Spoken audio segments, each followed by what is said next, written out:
In high school, we played a game. Many years later, we got back together to play one more. Little did we know, this time, the game was real. Join me, Aram Vartian, on Start Playing Games for a brand new type of fantasy role-playing.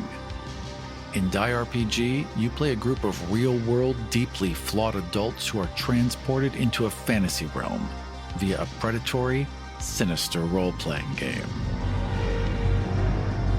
The game transforms your characters into paragons and rewards them with strange and frightening powers. In Die RPG, you are confronted with your truest desires and deepest fears. And only you can decide when the game is over. Check out all of my available Start Playing Games campaigns at aram.gay. Hey people, this is Aram. A few months after we recorded this episode, our friend Mike passed away.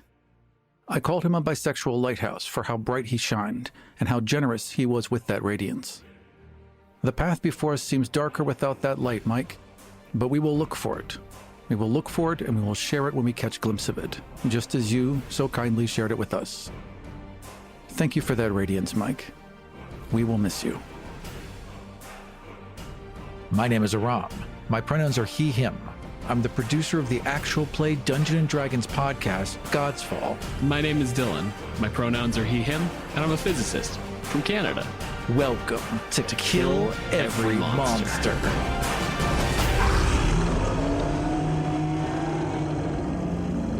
This week on Kill Every Monster, we are featuring the Incubus.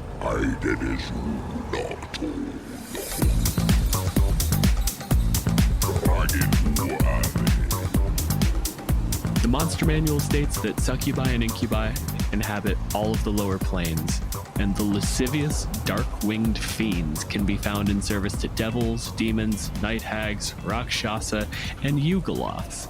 Asmodeus, the ruler of the nine hells, uses these fiends to tempt mortals to perform evil acts, while the demon lord Graz'zt, while a particular demon lord whose name is a pain in my fucking ass. Yeah, screw you with your double apostrophes, Graz'zt. Graz'zt? How to make this look fancy? I don't know, put an apostrophe near like one of the... It's 100% what that is. There is no reason. It helps no one say anything. Want to know how the elves choose their king? They find whoever has the most apostrophes in their name and throw him on the throne. Clearly, he is the wisest. He's been able to say that name for years. She got a sack dick. The demon lord Graz'zt keeps succubi and incubi as advisors and consorts. Though legends speak of them separately, any succubus can become an incubus and vice versa. Mortals only rarely see a succubus or an incubus in its true form, however, for the fiend typically begins its corruption in veiled, insidious ways. We are joined this episode by Mike. Mike, whose pronouns are he, they, is a video producer and streamer from the Pacific Northwest. You can find him weekly on Let's Get Wildmount via @CriticalBard. His pastimes include caring for his dogs, tabletop games, and losing his sense of self by endlessly scrolling Wikipedia. Welcome to the show, Mike. Hey, good to see you guys. Aram, it's actually really cool to see you like in person. Yeah, we've only met once, and it was brief. Yeah, you're the reason why I have that I'm a bisexual lighthouse in my That's right. in my Twitter bio. I don't even remember the context to it, but god damn it, I love that. I don't remember it either, but it's fitting, and you are welcome. Thank you. Mike, what is an incubus to you? So to me, an incubus is specifically a rock band formed out of California known for the album Science. A lot of frat guys tend to enjoy. Incubus is a band that's fine. It has infested all of my Google searches all week. She got a sack dick. So there's two types of ways to look at incubi. There's through the scope of D&D 5e, where they have a very hard separation between demons and devils. Devil being somebody who serves Asmodeus in the Nine Hells, and demons who come from the Abyss. They're the difference between chaotic evil and lawful evil. Which, like, I get that separation's cool, creates great story, lots of blood wars. I grew up Catholic. I, had to study theology and stuff. And of course, I'm a goth, so I've researched this shit hardcore.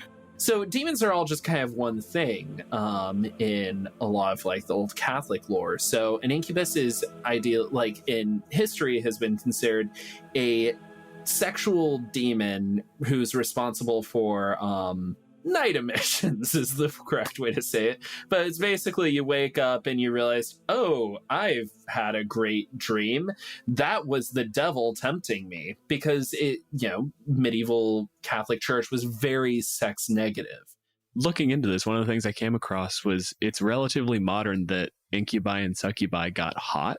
Yeah, they were like basically human, like little goblin squirrels. It wasn't just that sex is like being attracted to people is evil. The whole like human romantic attachment is specifically, this is the evil of orgasms. Right. That seems to be our advancement as a culture. Like sex is still wrong, but it's okay if they're hot. Everything is hypersexualized, but everything's also sex negative. In the end, sex is only important so long as other people have the power over it. And it has the purpose to the ends that they want.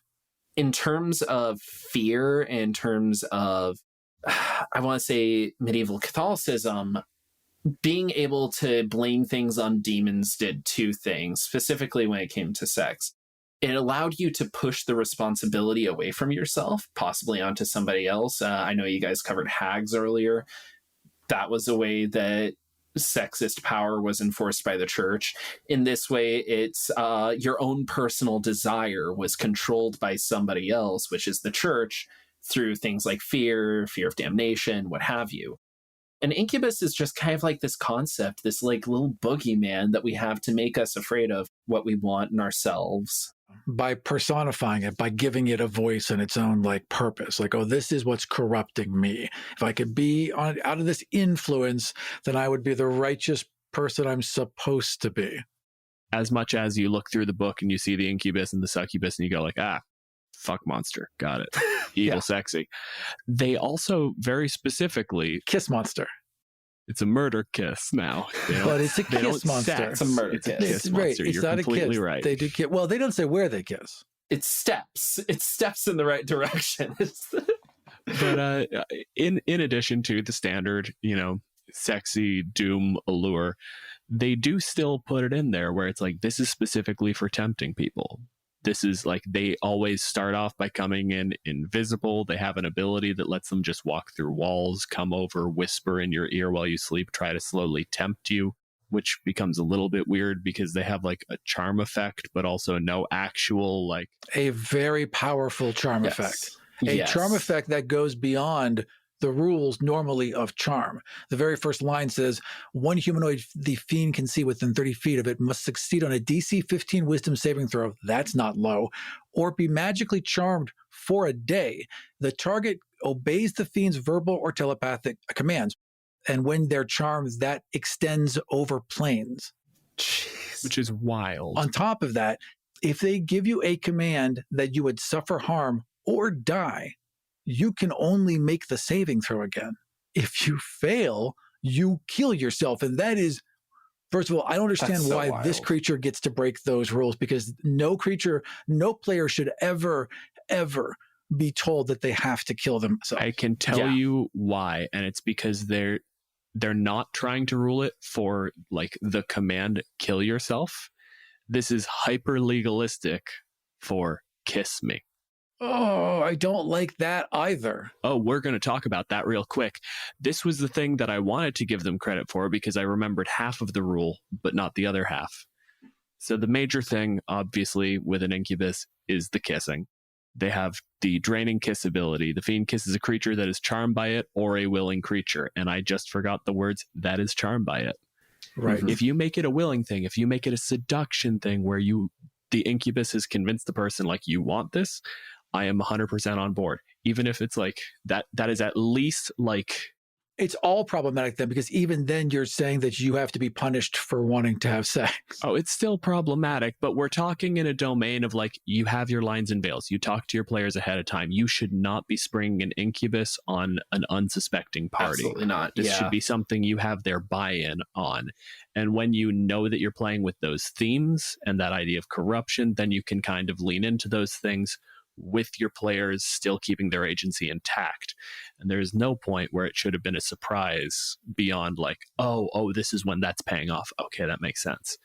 The fact that it's a creature that is charmed by it is where it starts to get real, explicitly kind of date rapey. If you create a rule or a monster in the monster manual that is basically able to override a character's consent, that leads to some really, really potentially harmful role play that like nobody at the table might have wanted to set up for. Like a DM that might be new and doesn't really know as much and thinks, oh, cool, it'll be cool if like this succubus comes in and tries to like tempt the paladin away from the light, and it ends up creating a really uncomfortable scenario. Or a player that like wants to interact with an incubus, but like, doesn't want to metagame or anything by reading the monster manual because like nobody wants to do that, and engages in that incubus and realizes maybe this isn't something I really wanted. Once you have those moments, they're out. You can't really take them back. So one of the best things you can do, in my mind, is to kind of just make them more like any other monster, if that makes sense. Like give them hallucination powers or like powers of trickery, like make them see what they want to see, like give them major illusion, like make them fuck with the minds of the players.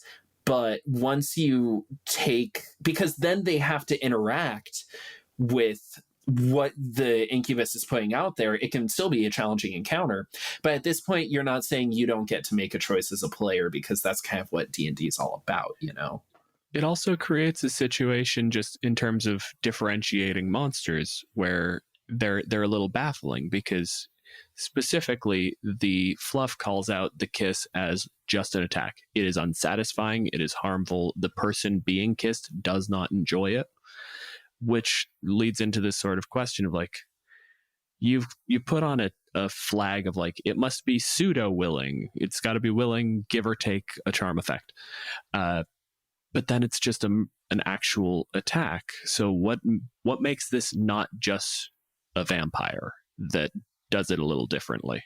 It's a vampire, but worse. It's a vampire where it hurts. It should hurt. Like a vampire does hurt. But it's worth it.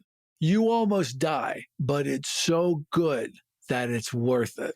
Yeah. But that's the thing, is I would reverse those two things, because thematically, like, you should be afraid of a vampire. And also, if a vampire bites you in combat, it can be something that is unwilling. It is an attack.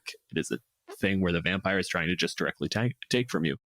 But when you're dealing with this as a form of temptation, when the succubus or the incubus is a thing that is supposed to be convincing you to act poorly, why is there not an incentive? I would change it so that it doesn't kill you. I would change it so that there's a line at the end of draining a kiss where if the target dies, it does a huge amount of damage. It's 5 die 10 plus 5 psychic damage, which very few things are resistant to. It's also, just as a point of reference, a challenge 4 creature. So like challenge 4, you're talking about a fighter has 10 plus 3d10, which is something on the order of like 30 hit points total. This deals 32 points on average if it fails the save. Like, that'll take out a fighter of appropriate level. Yeah, they'll wipe anything they kiss. I believe that if you're at the point in your campaign, if you're fighting demons and devils and you're at a level 4, like, maybe you are in over your head, unless this is like the final boss. Yeah, or if like you introduce them as like where you're going to talk to them or have like an encounter with them that may be a little scary but not necessarily deadly. Like it's nice to tease a villain that way. And if the kiss doesn't kill you, if the kiss instead induces, let's say, a long rest, right? So if they take you to 0, you actually just like go into a coma for 8 hours. Then that's an interesting thing where you could interact with the villain, have a little sexy moment, and then they kiss you and then just, take off. You know, I have a bunch of friends that have told me like the way they've underwritten the Incubus Succubus act, and this is very relevant, is they simply just say, hey, my character's ace. Yeah. You know, I've played ace characters before, so like a character like a Incubus or Succubus wouldn't exactly like do it for my character. However, if you go by, like, I know that incubi are originally orgasm demons, and like we've spread out the umbrella to include other things, like, you know, it's desire, but we've kind of made it focused on sexual desire. Deep desires, desires that you refute. Yeah. Desires that you run from, desires that you hide from, desires that have power over you. Everything about the design of the Incubus is cartoonishly queer. The shaved chest, the little earrings, the hair. There must be a lot of styling gel in hell. Because I think hair... I met him at a club once, honestly. Yeah. I know I've met this guy at a club. He was bartending at the club. Like, D&D does have a history of queer coding certain villains, just like any sort of media does. The slim, slender dude, that's always very sneaky about things, that, oh, be careful, you know, he might trick you into going home with him later type guy. I don't have the picture of the Incubus up in front of me, but he's wearing a choker, right? Like, we can all confirm that. Oh, yeah, he's wearing two of them. He's got dual chokers on. He walked out of like a mid-2000s gay bar. I guarantee you at some incarnation of this art, that boy was in a harness and Wizards was like, Well, this might be a little too on the nose. He has like a little, it looks like the little heart choker that's kind of popular right now. Like, honestly, I would make a very gay fallen Asimir. Oh my God, I thought you were joking when you said two chokers. There's like a thicker one and then like a little teeny thin one. I appreciate this character art. Happy coming out day. Anytime queer things are put in D&D, it's automatically labeled as sexualized. However, the only thing that is that gay in the monster manual is the Incubus. Like, the art itself doesn't have to be that sexual. What it is makes it sexual. I will fool you into a little bit of bisexuality. I will trick you into the gay. The less insidious version of this whole issue is not necessarily that the Incubus is queer-coded, so much as a male artist was hired, or D&D just didn't know what women find sexy, so they're like, well, what do guys find sexy when they like guys? 100%. There's no way anyone making that book knew what women wanted. No way. They didn't have Mel Gibson on site, which is baffling given the level of anti-Semitism in the book. I think that art needs a third figure. I think we need a base Incubus form, because it references that there is a true form of these creatures.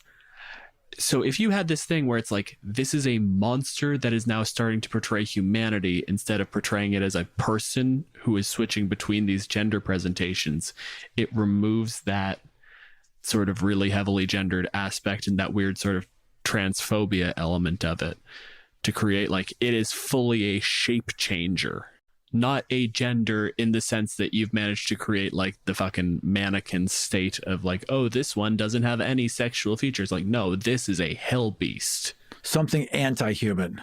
I was even thinking like a smoky, shadowy figure. Oh, something not even physical. Like, going back to being on the asexual spectrum too, if you go that route a bit more, honestly, the way an Incubus would be sold for me is if it came to me as my best friend, the person I trust, a friendly face. It's a confidant. Here's all the emotional support you could possibly need. And I don't need anything. I'm purely here for you. An Incubus is all about selling itself to get a result. And it's a manipulator. They're a salesman. Yeah, they're a salesman. Exactly. That's why I bring up the other forms of devil, is I think scrap the Incubus as an entity onto itself. Make that a type of devil and give it the true form. And you give an Incubus to every single devil where it's like, this is the shape I take when I make a deal. And then when I go home, I'm a pit fiend. Or even this is the shape you have to take on the mortal realm. This is the sacrifice. You can't just be walking around as Graz'zt. You have to step down a bit in order to play in this realm. That's the trade-off. That's the deal. You would detract way too much attention. Like this being 8 foot tall, purple, and so fucking hot. You would just attract way too much attention. Even just like a pit fiend walking around, if you have a cleric 3 towns over, they'll see that. An Incubus, like you said, Dylan, is not well fit for D&D, and they should just make a Crossroads demon type character, or even just literally call it a Crossroads devil. They should take the Incubus, because honestly, an Incubus is an interesting monster with a lot of cool qualities. I don't think that the way it's written right now meshes well with D&D, and it does fall into a lot of really problematic queer stereotypes. And now, like, as we're having this conversation, I'm realizing the thing that they're trying to do with it would be so much better filled by a Crossroads demon. Just have a well-appointed, dressed-looking devil who is willing to strike a deal.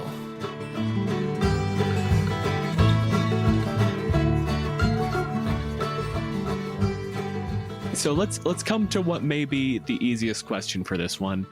Mike, is an Incubus a monster? I'd say they're as much a monster as we are.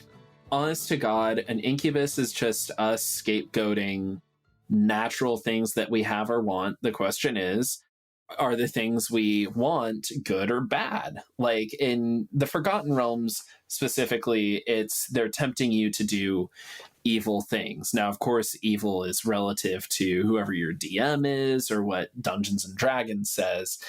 And that's the final law on what is good and evil in the world. Philosophers can all quit their jobs now. But are they evil? What, are they monsters? Well, are we monsters? Like, at the end of the day, yes and no. That is a really interesting point that, oddly enough, this is one of the few times this is going to happen, the lore does in fact address, because they point out that an Incubus doesn't like to use the charm effect. It's a last-ditch effort, because the entire goal is temptation, and if you don't take temptation willingly, you didn't do an evil thing. You were made to do it, and you're not responsible for things you were forced to do by magical compulsion. My thought is just, like, have the sexual lore be part of it, but make it so that it is, like, I mean, in the blurb it says they tempt characters to do evil for Asmodeus. So the best way to run an Incubus, in my mind, would be to really study your characters' backstories, the backstories of the people that they sent them to you, and have that Incubus come in as a trusted friend, the NPC that everybody trusts and believes, and have them convince them that, like, you know, it's okay that you killed that NPC. It was friendly fire. You were trying to do good, and like tempt them away from the righteous path. I mean, they are paladin breakers if you play them the right way. The thing that gets kind of written over, because everybody has that really kind of strong image in their mind of what an Incubus or a Succubus is for. One of their actions is etherealness. Etherealness. You step into the border regions of the ethereal plane, in the area where it overlaps with your current plane. You remain in the border ethereal for the duration, or until you use your action to dismiss the spell. During this time, you can move in any direction. If you move up or down, every foot of movement costs an extra foot. You can see and hear the plane you originated from, but everything there looks gray, and you cannot see anything more than 60 feet away. While on the ethereal plane, you can only affect and be affected by other creatures on that plane. Creatures that aren't on the ethereal plane can't perceive you and can't interact with you, unless a special ability or magic has given them the ability to do so. Etherealness is a 7th level spell. It makes you invisible. It lets you walk through walls. It allows you to interact with the material plane, but it can't affect you. Anything that doesn't specifically exist on the ethereal plane isn't real to you, so you can pass through it. That's incredibly powerful. It's hugely powerful. And that's sort of the weird dichotomy of Incubus and Succubus. It's a character that's actually relatively well designed for a game that isn't this one. We've had that happen a couple of times. I mean, we've also been playing with a lot of sort of horror-based monsters, and that's really a theme, is D&D loves to invoke a horror-based monster in a game that isn't really appropriately built to handle horror. When you look at it, 66 hit points, challenge 4, reasonable. But it's also got damage resistance to effectively fucking everything. So this thing will take forever for you to drop. It's a shape changer. It can walk in and look like anyone or basically anything humanoid.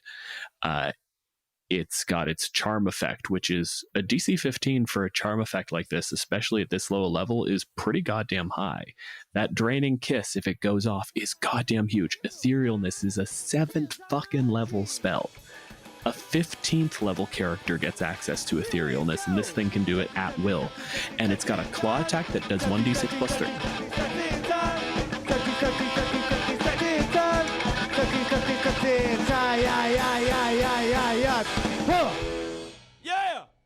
So, Mike, what would you change about Dungeons & Dragons Incubus? Honestly, if I could change anything, I would take out the kiss attack. And I know that's like its center thing and everything, but like the charm and the kiss kind of go against what the Incubus is all about. Maybe I would keep suggestion or mass suggestion if it needs to like bug out of somewhere and like it can only do so in a non-violent way. But I would replace it with being able to cast Major Image at will. Like Major Image at will force somebody to see their deepest desires or their greatest fears and sell them as the only way to get out of it. They're not just showing you them, they're showing you a whole location. So it becomes this whole interactive fantasy, almost like being on drugs whenever they're around and focused on you. Like, imagine you're finally like this trusted NPC is outed as an incubus. You know, you've known them for like 3 months of sessions. They've always come through for your character. You find out that they're the incubus that's responsible for like corrupting the town, what have you, like for causing all of this political stuff. And then the paladin is getting ready. He's walking towards the incubus. He has his, he's ready to do his divine smite because that's the only thing he doesn't have resistance for. And then he casts Major Image, and all of a sudden the room melts away. The people melt away. And he's like back at home before his tragic backstory happened. Maybe like before the goblins came in and burned down his farm, his kids running up to him excited. And he says, you can have all of this if you just leave me alone and sign on the dotted line. So this is where I'm going to make my pitch. I think we don't lose the kiss. I think we replace the charm with the kiss. You make it so that the kiss is just a thing that you enter into willingly. And the moment you've done that, that telepathic link is there. And that whole thing is now you will, until either this thing is dead or it decides that it's done with you, have it whispering in the back of your mind. It should be less about them controlling you and more about them gaslighting you, about them manipulating you and playing with you. And so when you do figure it out, there is a righteous anger against this individual. Give them an attack that can go off regardless of whether someone is charmed, that deals more than a d6 plus 3 damage. 100%. Well, they should have Hellish Rebuke. Why they don't have Hellish Rebuke as a natural ability, I don't understand. This creature does not make sense as a monster in Dungeons & Dragons because it should show up to fight a 4th level party, and the only thing it can do is punch you if you make your wisdom save. The only thing it can do is always get away. Yes. I wouldn't throw an incubus on like a party of people that I don't know very well, or even some of the people that I do know very well. There is a problem in our community in general with this idea of permission and with an idea of boundaries. And you are probably going to be dealing, and we talk a lot about how this is a nerd community. We don't talk a lot about how we need to defend each other knowing we are a nerd community. And knowing we are, a lot of us have been gaslit, a lot of us have been hurt, a lot of us have been manipulated. And to then subject people to that without being very clear that they're down for role-playing that is just going to re-traumatize them in a space where you should be providing the exact opposite. And that's why I'm going to just say right now, obviously, like, this podcast is a very different beast, but like if I were running a full-blown narrative podcast or a stream on Twitch and I was running a game for that, I don't think I would use an incubus or a succubus if I had an audience, simply because even with the player buy-in, you run huge risks with your audience buy-in because the way it lands cannot be controlled and you're playing with a lot of fire in this sort of territory. I wouldn't run it live. No way. I would do it only in a private game. Like, that's it. The only way I would play it in a live game is if I remove the sexuality completely from an incubus. And, like, I played them off as... I could, of course, play them off as sexy, but that's because I play all my characters goddamn sexy. Right. That's because I play life sexy. I got one mode, that mode is sexy.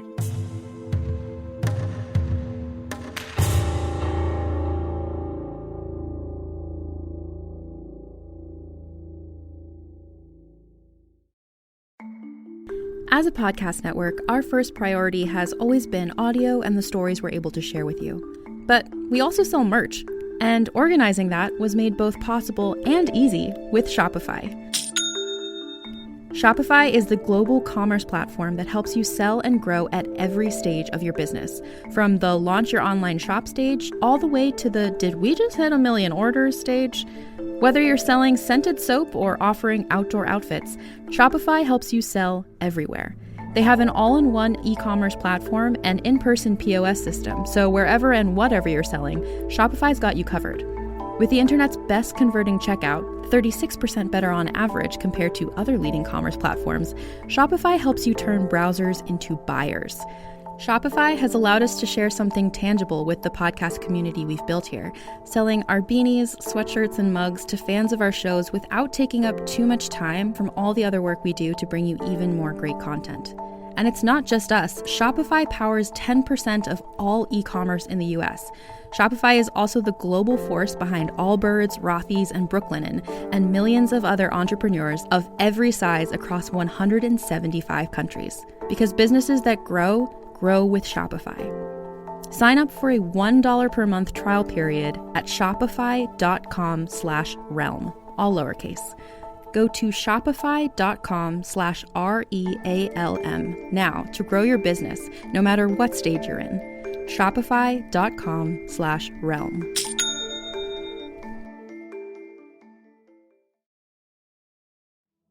Aram, what's your character's name? Jacob Sonnen of the Sun.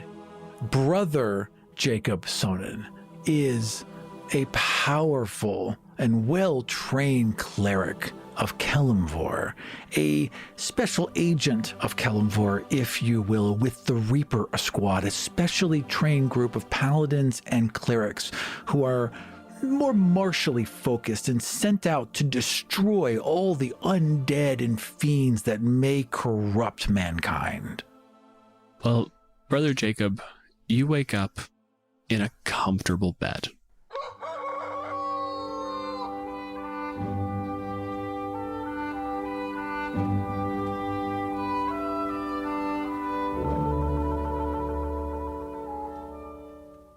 Today is not one of those days. The Reapers are off doing training drills.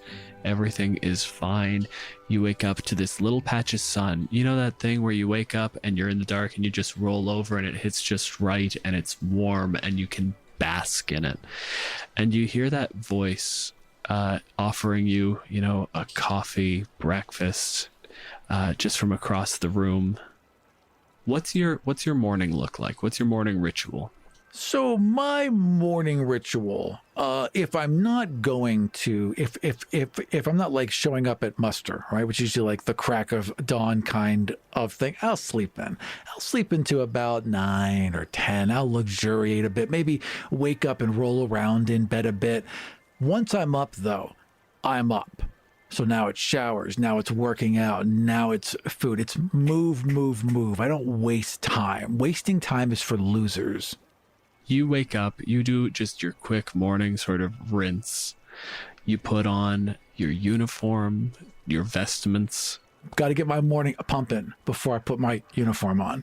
Of course. Couple of push-ups, just quick curls, just to make sure. My bedside curls, yeah. You get your vestments on, you've got your morning pump, like the fucking tool that you are. You're just about to go out, sort of start facing the day, and coming in through, it's not a servant's entrance. It's a door I don't use as much. Exactly. It leads out into the back where you can just kind of like walk out, get outside, not have to deal with the people in general. Yeah, it's where the kitchen is. I don't go there. That door cracks open and your breakfast arrives. Mike, do you want to describe yourself a little bit? A man in his early 20s enters. He's wearing the same vestments as you. His hair's cut in a close military-style crop, shock of blonde hair, green eyes, little bit of a fuzz, but not too much. But yeah, he's bringing your breakfast. He's one of the... What military rank are you? If we're going to equate it to like our military, I'd be like a lieutenant. Yeah. So I'm not junior. I'm a little bit above. I've been in for a couple years. I'm still young, but I've got some seniority at this point. Enough to throw it around. Yeah, mine's like an ensign. He just got out of cadet school. And you got assigned to me. Yeah, he got assigned to you. That's a bummer. He comes in. So when you bring the breakfast, do you have my boots as well? Like, is it all, like, have you pressed my jacket? Is it everything ready, or is it just the breakfast? Oh, sir, I made sure that your vestments and jacket were pressed earlier this morning. I had one of our mages perform prestidigitation on it, so there shouldn't be any sort of mud left over from yesterday. I have your itinerary as well for tomorrow, sir. We have early morning muster followed by a strategy meeting that you've been invited to. Well, it's like 10 a.m. I fucked up.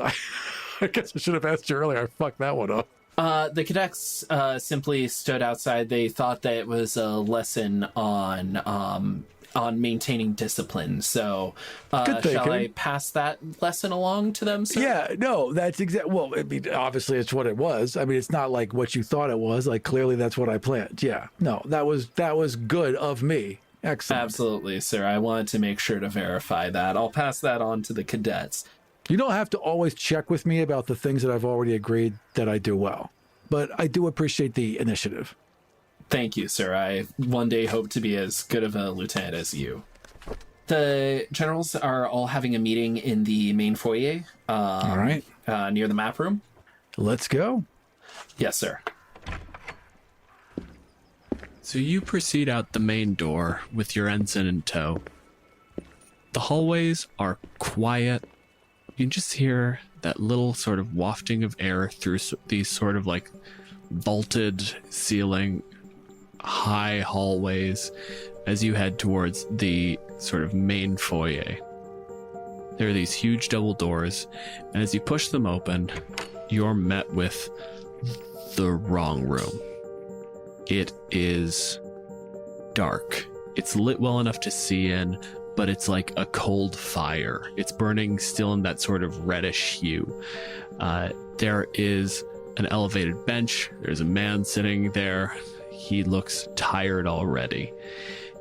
There are people behind a rail just sitting there clamoring. It almost feels like an audience for a show. They're too excited. And on the far side of the room is a table with an open chair at the end of it. At one side, everyone's seated, facing this sort of main individual on that elevated bench. And right next to the door, with your ensign standing next to it, gesturing for you to take your place, is a similar table. What is the ensign's name? Oh, yeah, shoot. My character's name is Ahriman. Ahriman. Ahriman, check the schedule. Are we early? You're exactly on time. This would be the gentleman from the bench. What does the gentleman from the bench look like? He wears a deep black robe and a mask. It is flat.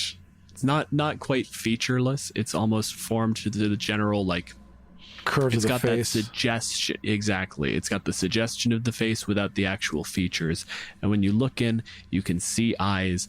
And those eyes aren't like, they're not dead like they're milky. They're dead like, I've been doing this for long enough that I need either a coffee break or a bullet to the forehead. What's going on? Your hearing is set to begin. Give me a rank that's several above lieutenant, because I don't know my command structure. Captain. Captain. You can take your seat. We'll begin shortly. And if you would like to proceed to your seat, the Crown's prosecution does not sit with the defendant. I'm still not sure what this is about, Your Honor, but this is my ensign. My ensign is assigned to me, therefore my ensign sits with me. And there's just that shift. Like, there's just enough, like, cheek that's visible behind the mask that you see just that little, like, amused smile. And she doesn't bother responding to that. Oh, are we still in darkness? Imagine a room that is a dimly lit room. Yeah, imagine a room that is brightly lit. Radiance of the dawn. I slam a hand to my chest, and as an action, I channel my divinity and present my holy symbol and dispel any magical darkness within 30 feet. Any hostile creatures that don't have total cover within 30 feet must make a con saving throw, DC 14, or take 2d10 plus 5 radiant damage. Now, I wouldn't consider Michael's character hostile, so they don't take any damage. I don't think anyone else is near enough to me, but I am beating back this darkness and casting a bright and shining light.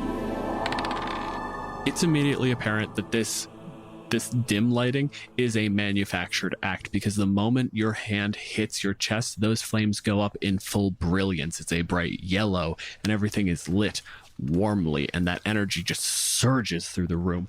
And over in the back, in sort of our peanut gallery here, there's a couple of folks that just straight go up in smoke. Not catch fire and die, go up in a puff of black vapor. Your Honor, permission to treat the defendant as hostile? The defendant is evidently hostile. Proceed. Captain Jacob, if you would mind sitting in the defendant's seat while the prosecution sits over here, it would be appreciated by the court. I will grimace, but something's going on that I don't understand. And in the military, when that happens, you just nod and you do as you're told. So I will nod and I will do as I'm told.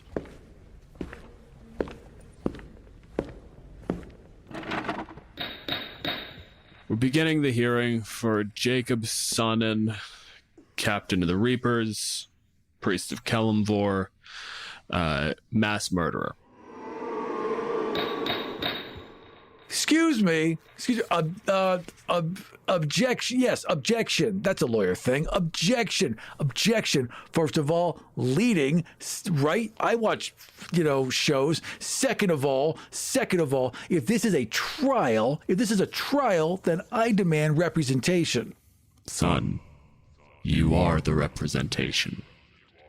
Who do you think fields objections? Who decides what is permissible in the courtroom? Jacob. If this is a righteous court, then that would be Kelemvor. In any given courtroom, who decides what objections will be held?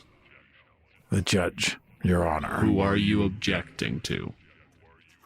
I rescind my objection, Your Honor. Good, sit down. I would sit down. You, Jacob of the Sun, you're responsible for a multitude of deaths over the course of your life. I'm going to present you a single opportunity. Tell me that you're a good person.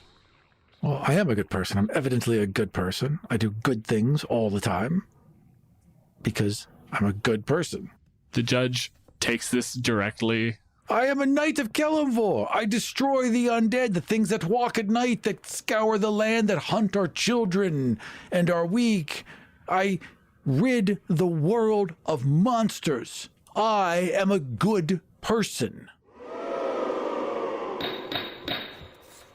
Ahriman, would you like to begin? Thank you, Your Honor. Ladies and gentlemen of the court, Your Honor, the man before us is a mass murderer. He has committed several atrocious acts all throughout the Forgotten Realms. He has laid waste to many innocent lives. And most importantly, we have material witnesses and statements that can pin him to these crimes. All I ask is that the court simply evaluates the evidence and makes the correct and just decision. Thank you. We've already heard your plea, Jacob. Make your case. Tell me of a time where you did good. And as those words resonate, as those flames sort of flicker, the room starts dissolving. I want you to tell me the story of the first time Jacob did a good act. Not did the right thing, not just like behaved well. The first time Jacob was good. No one's motivations are pure. Everyone's motivations are always influenced a little bit by something about them, something about what they want. Truly, the intro statement of a good man. But when you can combine those two, they sometimes overlap. So Jacob's desire to be seen as strong and to be seen as the hero would frequently overlap when he was a kid, in that he would defend the weak. He was the anti-bully. He wasn't necessarily the anti-bully because he wanted to help. He was the anti-bully because he wanted to be stronger. But he was the good guy. Okay, so we go back years and years. We are not at Lieutenant Jacob. We are not at Private Jacob. We are at Jake. Little Jakey. And we see little Jakey. It's a small group of kids. It's the three of you. You and one of the older boys. He was always a year ahead of you, and he was around often enough that you should know his name, but it just escapes every time you try to grab it. And then there's Eric. Eric was young. Eric was weak, but Eric did his best most of the time. Last you heard, he got shipped off to like a small town in the Dales. He performs funerary rites, and that's all he was ever going to be good for, but it's more than most people do. You're sure that he's proud of his life. When you're like that, you know you can only accomplish so much. So when you get close to that, you're probably really happy. For them, that's probably great. And you remember this place. You were told that this was the grave of a saint. One of the greats, someone who went down fighting armies of undead, trying to stop a lich lord or something to that effect. Might have been a vampire, one of them. When I'm in a place like this, I appreciate it, but in my head, I'm just building on top of it because mine will be greater. This is the reference point for like, oh, well, this guy went down fighting a lich, but when I kill the lich, mine will be. Let's be a lot more badass with the hero statue on top, not some fucking loser who died. He's not a loser. He was the reason that the lich wound up defeated. He didn't kill him, but he still led. He saved a lot of people, Jake. If he wasn't a loser, he'd be here to tell me he wasn't a loser. You think you can beat the lich that killed the saint?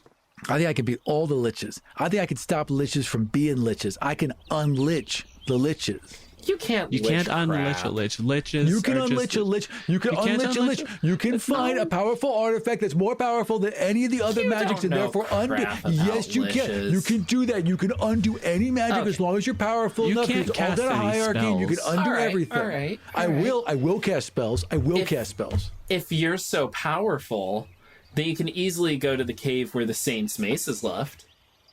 Little Jakey would hesitate because that's a very scary cave. Oh, well, if you can't do it, I bet Eric can. Eric's not going to do it. And Eric immediately like flinches. And the moment Jake says that, there's like a little like, it's almost a slap in the face. Eric never does anything. And this is one of those moments that in a few years you'll look back on and you'll realize like you were never mean to Eric. You were the one who had his back. And when you said it, when you were the one to tell him you're never good enough, it hurt him. Eric goes, no, I can do it. Heck yeah, you can. I bet I could come back with the mace and I'll be the hero and then I'll get a tomb like that. Eric, it's a really deep cave. Like it's like getting dark. Like you're not going to do this, man. I can. I'm going to do it. And he just turns around. He reaches down and he grabs a stick, again, that adult mind that is seeing all of this happen recognizes the sword stick that creates a little whistly noise through the wind. It's real good for swinging.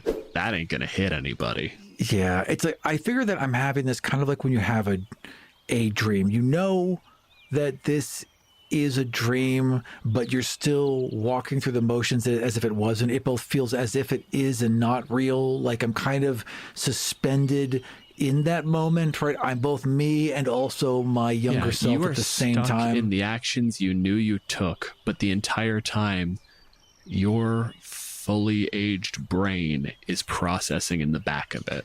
Yeah, I'm scared for a couple reasons. One, because I'm genuinely scared for this kid, because this is a scary cave.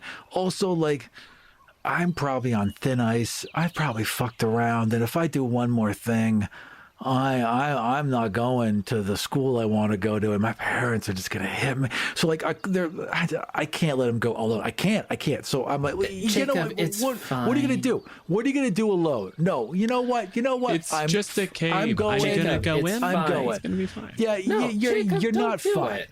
Hey, I'm coming. My stepdad left the ale out. We're gonna have drinks, and then Eric will come and join us. All We'll right? be there in and out. You know what? We'll all come up. I'll meet you up. I'm gonna go see this mace for myself. I'll catch you later. Come on, Eric. Let's go, man. As you guys are having this argument, as you're kind of discussing, and you give it like the "come on, Eric," you turn around and you can hear like these little. Well, he's just swinging the stick ahead of him as he wanders into that cave. Fuck. Look, we'll see you in an hour, man. And I would run after him. You run into the darkness, and the deeper in you get, the more you hear noises. You hear footsteps, you hear shambling, you hear dragging. Eric! And then you hear that skittering noise of rocks being knocked over, and you hear a thud, something like maybe like 50, 60 pounds probably falling to the ground. This resonant thud. It's bad. And Eric? And you keep pushing deeper. Eric! And there's that voice at the back of your head that tells you that if you get caught in here, it's going to be a problem. We gotta go, man. Don't fuck around in here. Eric! And there's one last moment. One where you look back and you can see the light at the edge of the tunnel. And you know that if you go get help, Eric will get in trouble, but like it'll be fine probably. And then you hear just a scream. Fuck. Oh, fuck. I will run towards the scream. And we fade back in the courtroom. Yes, very well. You went in, you did a great job, and you... I saved that dude. I went in, I saved that dude. Didn't have to. It was dumb. Did I tell him not to go in? Yeah. Did he go in anyway? Yeah. Was it my responsibility? No. But not only did I go in, I went in there. I found like a bunch of skeletons and zombies and things, and I found a mace, and that mace was magical and divine and led me to God. Come on. That was good. I'm a good guy. That proves it. Why am I even here? Jacob, how many children are bad? What do you mean? I don't know. Lots of kids. Lots of kids are bad. Most kids are bad. Children make mistakes. Children don't know better. When children are bad, it is an act of ignorance. And when children are good, you're right. It shows a strength of character. It's a seed that needs to be nurtured. Ahriman, counter-arguments. Your Honor, everything you saw was true. I witnessed it with my own eyes. This man, Captain Jacob, did an act of good. An act of good. An act that was so good that Kelmvor himself began paying attention. And as you said, it planted a seed. My question is, did that seed actually grow into something worthwhile or become a weed? My following arguments will show that just because somebody did something good once doesn't exactly absolve them of everything they do moving forward. Addendum, hearsay, ergo, I did a huge thing, not a small thing, not one thing. Even if that was one thing I did, if it was the only good thing I did, it was so good. I found a mace. No one knew where it was. It changed the balance of power. I called the favor of a god. How old was I? 12? I did a great thing. I'm a hero. I'm special. All of this just proves it. Please, if you could refrain from speaking out of turn and wildly misusing legal phrases as an introduction to whatever. I withdraw, ergo fortu, Your Honor. Rambling you're about to embark on. Your Honor, the defense does make a good point. He did gain quite a lot of power from his god. I would like to ask what he did with that power. Kick the shit out of zombies. And we're going to go into another bit of memory. As the dark begins to fade, you find yourself in a familiar campground, one that you spent months in. That was, of course, in the Winter Wars. The rain pelts down in cold drifts, the horses plodding muddily through the camp trails. In the distance, you can see the wreckage from the previous battlefield as the new army of the undead begins to line up. You're in your tent, overlooking the cliff above it. I hate this place. Lieutenant Jacob has been given his first command. This is the Lich that did not die once, and he came back. It took a while to reform, it took a while to remuster an army, but God, the thing it brought forth, it's a host.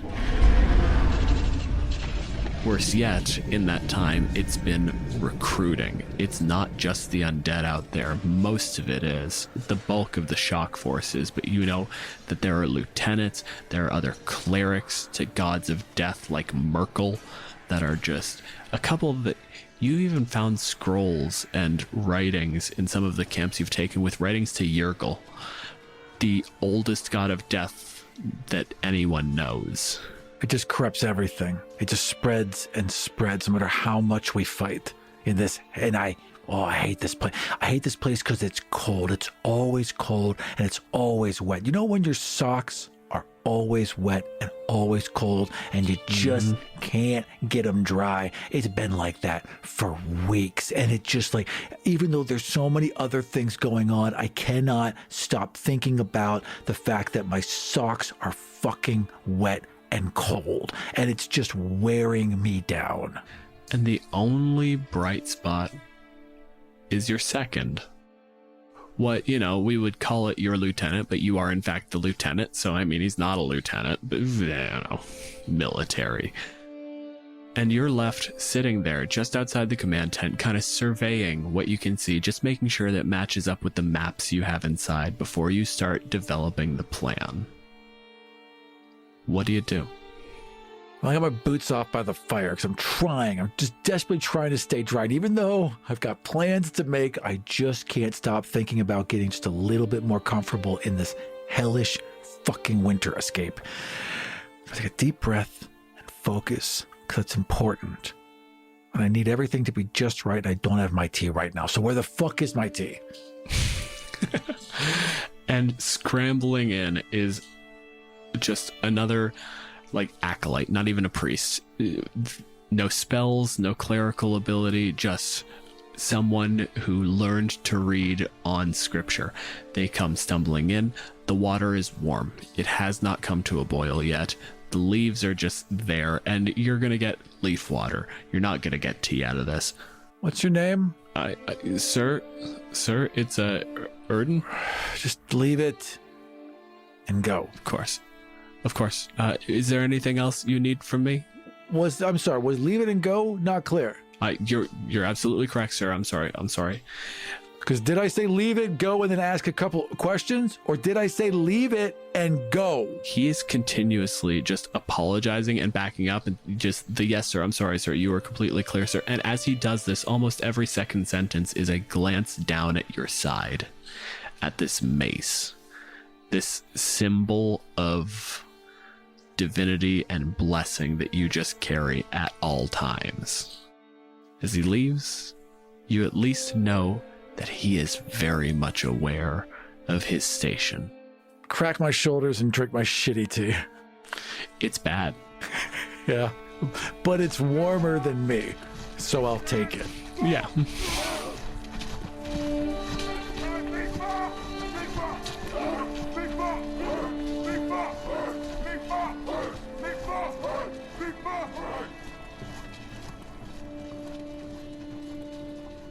Lieutenant, permission to speak? And I would laugh a bit because we have kind of a familiar relationship. So while it's good that you're asking, it's also like you need to ask, but I will pretend like you don't need to ask because I like to pretend like you don't need to ask, even though you still have to ask. I want the credit both ways. I was picturing exactly that, funny enough. Like, that's so specific. It's the middle manager who tells you to use his first name until his boss shows up, and then he's sir. The teacher that makes you call them their first name. Mm-hmm. It's Barbara until the principal walks in. Yeah. Lieutenant, permission to speak? And I would just nod as I'm sipping my shitty tea. As I'm picking a leaf out of my teeth, I would just nod. Yeah, go ahead. Yeah, you might want to watch your step when you leave the tent. I'm pretty sure I watched the shit fall from his britches as he was running out there. And I would just kind of look, and it's just like as the tent flap falls back, it's nothing but mud and frost for miles. And I just... Not even snow. It's just cold enough that, like, right at the edges of the puddle, you're starting to get just a crust, and that's it. Yeah. It's crackly mud. I just sigh. I'm sad. I'm broke. I'm like on the edge of broken. I'm carrying on, but I just hope, as long as he asks me less questions, I don't care. I walk over, and I'm very hesitant, and I put my hand on your shoulder, and just like in a moment of sincerity, you've been carrying a lot on your shoulders. Anyone in the camp can see it. You're fighting a fight to protect people. You should give yourself the grace to snap at people that, I'm sorry, are asking too many questions. Yeah. You see that mace on your side? You look down at it. Yeah, you're a good person. They don't exactly hand those out with the requisition equipment, all right? Yeah, exactly. Yeah, you know what? Right? You're right. You're right. You're absolutely right. They had it coming. You know what, man? I'm just glad you're here. Otherwise, I would kill everyone. Oof. Strong words. But I like it a little. Every single one of them. Yeah. I mean, it's not bad enough that this fucker kills the saint and then raises the dead. Right? But now there are humans, actual living humans on their side. If they just requisitioned the amount of follow-up troops afterwards, we wouldn't be here. But no, we have to do this whole thing over again. I should be home right now. We should be on leave. Did you hear we lost about 80 troops escorting the POWs out of the war zone? All the people that threw down their swords and surrendered. And these people are serving a lich. And they get the nice, cozy city. And we're stuck here cleaning up after their mess. It's because we're playing by the wrong rules. We're still playing by the old rules. We're pretending like this is something that can be like us. This is something human and real, and it's not. It's just evil. And if we don't treat it like it's just evil and stop pretending that it's like us, we're never gonna win this war. Between you and me, and I know that, like, people would say things if I said this out loud, but, like, would it be really such a bad thing if once they threw down their swords, we just, kind of kept going? Like, I know I shouldn't think this, and that's kind of why I'm telling you, is because you're a holy person and everything, but, like, What's the point of losing our good people having to play babysitter to scumbags who sold out their country for, what, a sack of gold? Like, no. They should be treated they should be treated with the same level of dignity as the fucking undead. Are you still kind of like leaned in? Yeah, can you please give me some forgiveness for even thinking this? You're saying all the things he wants to hear. You can feel it, like there's a shift towards you. Like he doesn't move your hand, he doesn't stop you. He sits there and listens to everything you say, even if he doesn't outwardly accept it immediately.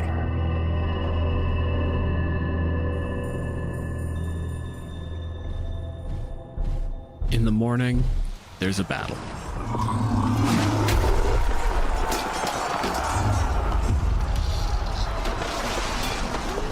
Men and women and soldiers on both sides fall. The undead are going down, and there's a point where it feels like you might start losing ground. And you reach a point of absolute desperation, and you see out there, fighting side by side, those soldiers, those peasants with spears, fighting right next to the corpses of men you recognize, people that you lost, brought back in a way they were never meant to be, in a way that is ungodly and unreal. Traitors. And you hear that little echo in the back of your head. Could I pretend to be dead on the battlefield by one of the peasants? Absolutely. You've been out there swinging, and that mace crackles with divine power. You're a cleric, but it moves like a smiting weapon. It hits, and there's a pulse, and the magic that animates an undead just shatters. You hear it break like glass, and the body just slumps back to the ground. And as you step back, you trip a little bit. You trip over an arm in the dirt, and when you look down, you see the man who was asking for forgiveness. What's your character's name, Mike? Sergeant Typhon. You see Typhon. You see your sergeant, the man who was out there asking for forgiveness for saying that these people were animals, were monsters, just like the things they fight next to. No. And I would drop down and I'd cradle him up into my arms, and I'd look at his the gaping wound in his chest and press a hand against it. And as you do, you start to push a little bit of energy. You start to try to heal, and you see a caster right in the middle of the army, surrounded by peasants guarding him with their spears. And you see a spell, something intense, for the sheer radiation that it's putting off, the energy that you can feel, and you feel something that isn't good push back against that healing. Something's starting to act through Typhon's body. I'd be so pissed at this point. I'd be so mad, because this is like they're fucking cock blocking me. This is my fucking cleric thing. How dare you stop me from doing this? I'd be so angry at this point and so hateful of these people that I would stop healing my friend, and I would point at this creature and cast Fireball. Fireball is usually something that you picture like an explosion, but at the end of the day, there isn't a pressure wave, it's heat. It just sucks in all of the air around it as the heat causes all the air to expand and go up, and it creates that vacuum, and the air has to rush in. So really, there is just a... And then there are screams. That purple necrotic energy that was blocking your healing lances back, but you can see that interrupting that spell, it was already through his body, and it tears out of Typhon. You see a last spasm as his body, the spiritual pathways, the things that you were using to heal, are just rent. And every spear goes up in flames. And that necromancer in the middle, that acolyte of a lich that you will kill, they all fall. There's that light tinkling as those now disembodied spear points clank onto armor and bone.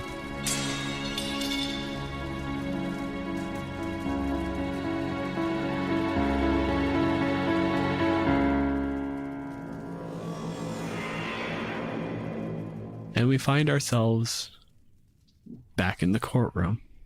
What else do you need?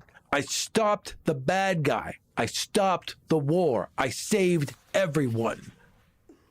I almost saved everyone. And those people, those soldiers that were gathered around that necromancer, the ones you incinerated, The guards? did you save them? The guards of the necromancer. They don't matter. They were guarding a lich. They chose their side. They decided to fight against humanity. They picked up weapons against people. Yeah, they had to die. Is it a bummer? Sure, whatever. But, like, they had to die. So noted. And as you say this, you're like looking around the room, trying to find like a voice, someone who just seems rational, someone who... Yeah. And the only thing that seems to even be paying attention to you is right along the outer edge of the corridor, right around the edge of the sort of like the viewing box, is this dark, shadowy, slinking panther that just watches you. There's a panther in the gallery watching me. Yep. It's the only thing paying attention to me. That is not promising, I have to say. As far as omens go, I can't imagine that's particularly good. Graz'zt gonna burst in and wreck our shit. I'm back in the courtroom now. Can I see this, who I thought was my friend but is now the prosecutor? Can I see As an that? action, I'd like to polymorph into Typhon. Yeah. Oh, So like the moment he turns, yeah, I'm him. I would just like lunge across my desk to yours and like grab you by the suit or whatever you're wearing. I just gotta shake you like, what the hell is going on? What is this? Whoa, whoa, whoa, hey, it's your trial. All right, like we said, it's a trial. Your Honor, witness is currently accosting the prosecution. Yeah, I'm hostile. I'm very hostile right now. The witness acknowledges it. Aram, I want you to make a wisdom save at disadvantage. Real Incubus shit, make the other devils do things for me. First one 12, second one 22. A 12 is not going to be enough. I didn't think so. The judge casts Dominate Person. Oh, and another fucking I just freeze. And you, entirely against your will, walk backwards.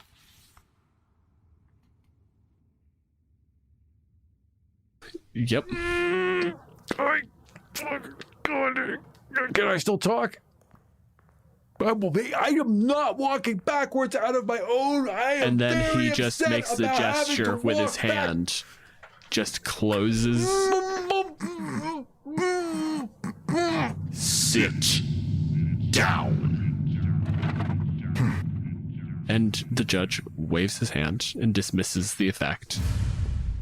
You need to understand, for the place you were, you are a powerful man.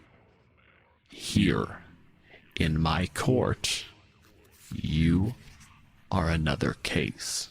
Yeah, that would kind of underline it. That's pretty fucking frightening. I would think if you were just puppeted about and sent, yeah, I think at this point there would be a serious shift in Jacob, where he's now gone from like being arrogant to being fairly afraid. And I'd also like you to just make a quick insight check to see if you pick up on some words.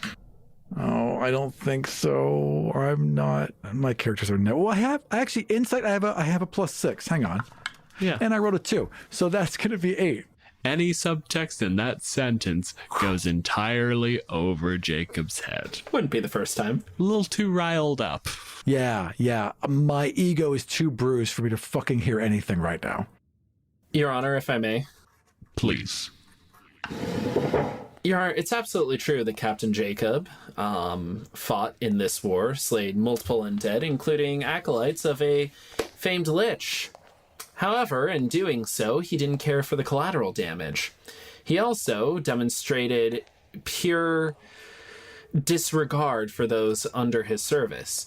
Had he actually paid attention to those working under his service, such as the acolytes that served him daily, he would have gotten daily reports on the makeup of the Lich's army.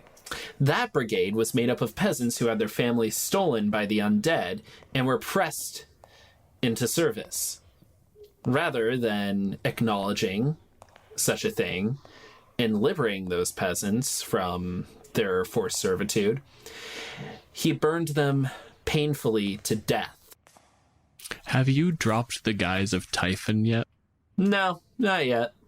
Jacob, you watch your left hand. Yeah. The only person on that battlefield you trusted until the day he died. Yeah. Who I had strong homosexual feelings towards, but never admitted towards him because I'm just a coward on all aspects. Like I had strong repressed feelings towards this person, but I buried them deep, so it stings that much more. I want it on the record. It's not because the Church of Kellenborg has anything against homosexuality or even just romance. It's legitimately just like, well, that one's beneath me. Yeah, no, there's a reason why Strahd has whole legions of gay knights. I'm just like, no, I'm just not going to admit it. Like, if you were of my same rank or higher, it would be acceptable. But I can't be with a lesser. I thought that was just like the one thing you were a weenie about. Like the whole, I will face down the undead. Asking a guy out, what? Oh, no, that's better. Well, I if like he doesn't that. I like me that better. back. I like that better. I will swing that mace into hell, but I will not make the first move. Fucking... Oh, Jesus Christ. The true monster is machismo. The true devil is anxiety. Jesus Christ, the true monster is rejection sensitivity. Yeah. Yeah, but no, it's not about that. It's not, no, because that would be like something that like a decent person would do, right? No, I'm not. What it is with me is that I don't ask. Mm-hmm. I don't ask. I get asked, or it doesn't happen. Yep.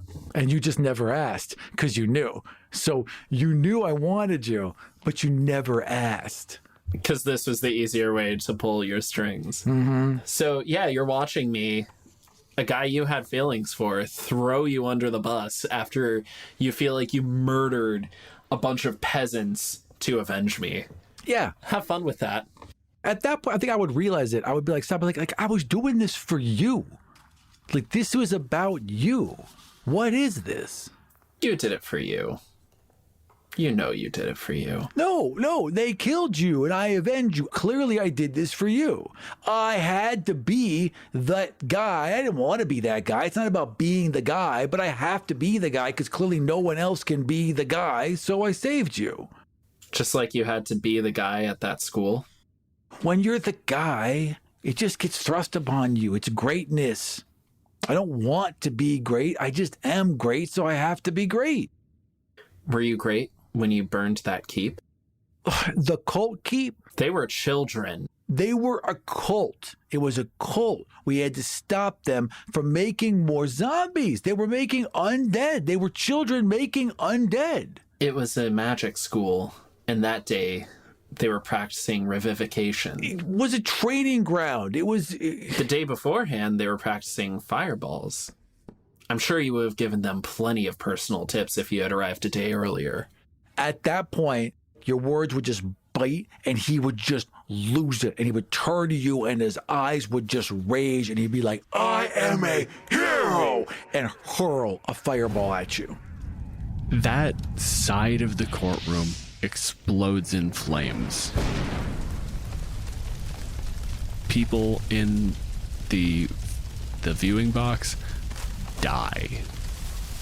People at the table, what in like any normal courtroom would have been like the paralegals, the people just like helping out. Right. It's that person with the weird typewriter just gets vaporized. All of them just gone. and then stepping back out of the ethereal plane is the boy you remember, is the sergeant you had, is the ensign who walked into the room with you. Always following you, always whispering in your ear. I would draw my sword. You have a mace. I would clutch my mace. This is entrapment! God damn it, it legally is. Fuck. I'll drop all the disguises. You're going to see me for what I truly am, which is a party twink. With wings. And really great abs. All I had to do is say the words. You're the one that followed through. I'm so mad right now. So hurt. But so mad that I think he would just roar in frustration and lunge towards you and try and strike you down. Absolutely. Roll initiative. I rolled a 10 plus 1 is 11. 18. I think it's plus 3. So 21. First thing I'll do is fly in the air out of your reach. So 15, 20 feet, I want to say. Mm-hmm. Your only response to adversity is blind violence. And that's why I loved using you. Every single thing you did was justified because you were representing your god. You never asked your god. You only asked yourself. Oh, fuck. And there is a voice at the back of the room striding forward through the box as that panther starts to stand upright. The fur pulls back into a cloak, into a silver, dead flat, no feature mask. Oh, this can't be good. And you didn't ask. Not once. I don't have to ask. I was chosen. I was chosen. I was picked. So everything I did was righteous. That's how it works. When you're chosen, once you do things, you're righteous. I made righteous decisions because they were my decisions. And I grabbed the mace and I just slam it down on the table in front of me, crackling with energy. I am righteous! And I charge this thing. It is a mace of disruption. And I rolled a natural 20. So that would be a total of 25. You take this swing. It is powerful. You know how to use this. The weight is magnified by the magic. You use every bit of torque. You throw your shoulder into it. You have every bit of force that you can muster. And you know that it's going straight into this person's face. And their arm comes up as if to stop it and clutches the head in the hand. It stops dead. And Kellamvor tells you, we all make mistakes, myself included. And he snaps the mace. Oh. Drops the head on the floor. He's left holding a handle. I did not bring you out to kill the undead. I brought you forward to protect the living. He looks past you at the judge. Sentence as you see fit. And he turns. And your god walks away from you. I kneel down next to him. Evil is a seed. You have to plant it at the right place, at the right time, and nurture it and let it grow. And you were a great seed. And what you did is going to give us a lot of souls. I pat him on the shoulder. He grips the handle. And in this moment of just pain and humiliation, in the lowest moment he's ever been, he recalculates. And he turns to you and looks you dead in the eye. What do you need from me? Give me anything so that I can have my revenge. Oh, no, this isn't that sort of thing. I needed you and I got everything I needed out of you. I need you to walk around in a holy symbol doing terrible things, so that way people would stop worshipping Kelemvor and stop going to his churches. And you did that wonderfully, and you taught an entire generation of priests to do it as well. Thank you for your service. You can go to hell now. I'll turn to the judge. Your Honor, I rest my case. It's a gesture from the judge and an eternity of darkness. Eternity of remembering a flat face and eyes so deep with sorrow, holding the thing that you thought made you good and telling you no. You never were.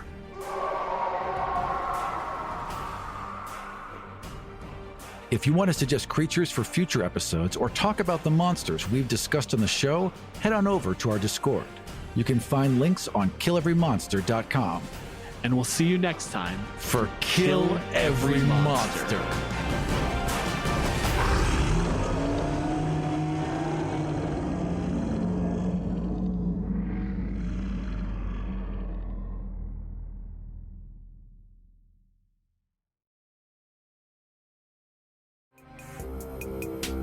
This show was produced and edited by Dead Ghost Productions. Find out more about us and all the shows we make at deadghostpro.com.